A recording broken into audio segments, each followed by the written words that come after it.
The Carthian listening post orbited the dead blue star in perfect silence, its sensors stretched wide across the void as it hunted for threats that no longer existed. For 3 cycles, the war had been over, or so the Council declared, and the galaxy had begun to breathe again. Then the signal arrived. It was not loud, not dramatic, not even encrypted in a way that suggested urgency. It was old, human, and unstoppable. Technician Velrix froze as the translation resolved itself. Human warship entering system. The words echoed across the command chamber, spreading fear faster than any alarm. The Carthians had fought humans once, only once, and the survivors still whispered about it in nightmares. The Council had ordered humanity destroyed after a border colony vanished, believing the species primitive and reckless. The Council had been wrong. Velrix remembered the stories passed quietly between officers, of human ships that did not retreat, of weapons that burned reality itself, of crews who fought even after power failed and hulls cracked. Confirm the reading, the station commander demanded, mandibles trembling despite decades of service. Velrix ran the scan again, and again, and again, each time receiving the same result. A single vessel, massive beyond doctrine, drifting in with deliberate patience. No fleet escort, no escort drones, just one warship. The commander's voice dropped to a whisper as he spoke the truth none of them wanted to hear. It is already inside the gravity well. Across the system, civilian traffic panicked as the news spread, trade vessels scattering, orbital cities powering down shields that had never been tested against humans. A Council priority message arrived seconds later, full of authority and denial, ordering the station to open communication and demand the human ship withdraw. Velrix hesitated before transmitting, his instincts screaming. The reply came instantly, as if the humans had been waiting. "There is no withdrawal," the human message said, calm and unwavering. "This system was marked for judgment." Velrix felt something inside him collapse, because humans did not mark systems unless they intended to finish something they believed unfinished. Outside the viewport, space seemed to darken as the warship emerged from distortion, its hull scarred and ancient, its weapon ports glowing faintly like watchful eyes. Someone whispered the words that would soon define the fate of the system. "It is too late to run." The human warship did not fire. It did not accelerate. It simply held position above the inner planets like a monument to inevitability. Council representatives demanded answers, threats, ultimatums, each message growing more desperate than the last. The humans responded only once. "We are not here to negotiate." That silence afterward was worse than any barrage. Military analysts scrambled to assess the ship, discovering that its design predated modern galactic standards, yet exceeded them in every critical measure. Armor layered upon armor, energy readings that made no sense, internal power sources that suggested redundancy beyond reason. "This ship has been fighting since before our oldest records," one analyst whispered.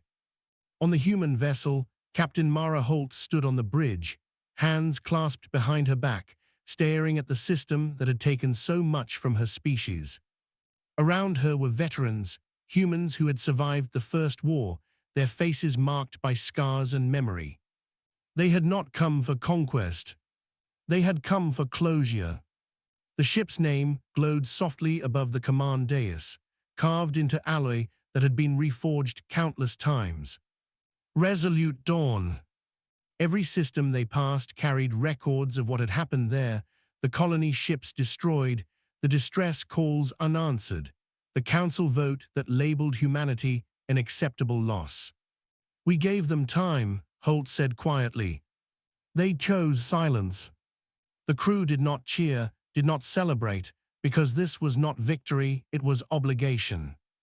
In the Carthian capital city below, leaders argued over evacuation plans, surrender terms, and whether the legends were exaggerated. Then the human ship moved. It was a small adjustment, barely noticeable, but every gravity sensor screamed in response. Energy rippled outward, bending space around the vessel. "What weapon does that?" a council scientist demanded. The answer came from ancient data archives, buried after the First War. Human deterrence engines. They do not target ships. They target certainty. Panic erupted as fleets powered up and shields flared across the system. The resolute dawn ignored them all, aligning itself with the council world. Captain Holt gave a single order, spoken without anger. "Begin demonstration."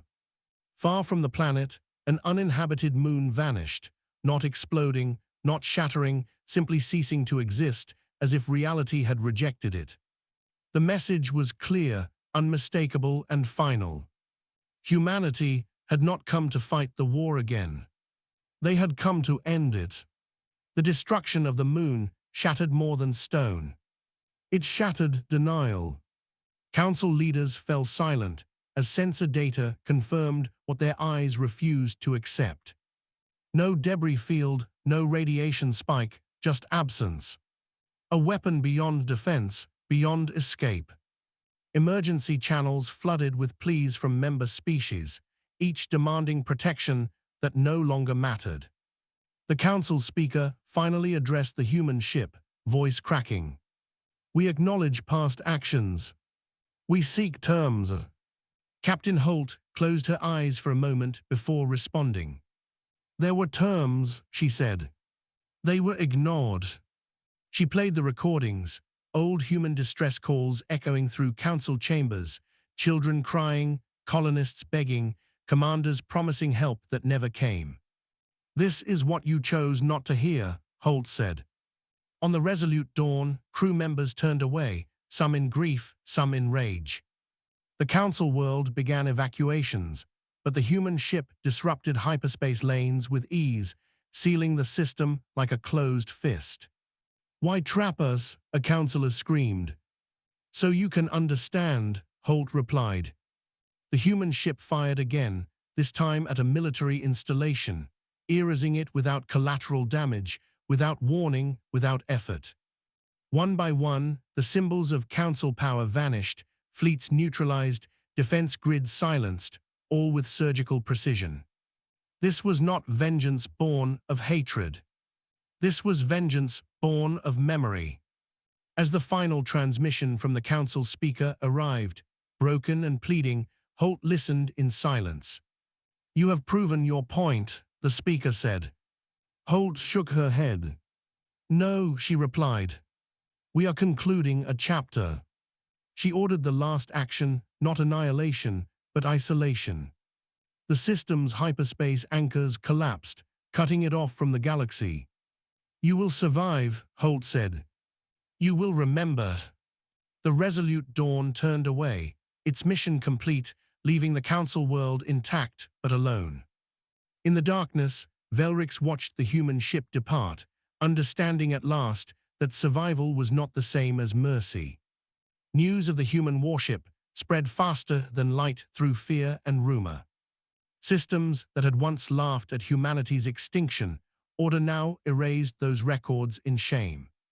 Borders shifted, alliances dissolved, and every species revised its doctrines with one unspoken rule: never provoke humans. Human space remained quiet, fortified, watchful. The resolute dawn returned home, its crew older than when they left, carrying the weight of what they had done. Captain Holt submitted her report, brief and factual, ending with a single line: "Judgment delivered." Humanity did not celebrate. They held memorials instead, honoring those lost in the First War, finally at peace knowing their voices had been heard. Children learned the story not as a tale of conquest, but as a warning. Power unused invites erasure. Power remembered ensures survival. Across the galaxy, the legend grew, changing with every retelling, but always ending the same way. Too late to run. The human warship is already here.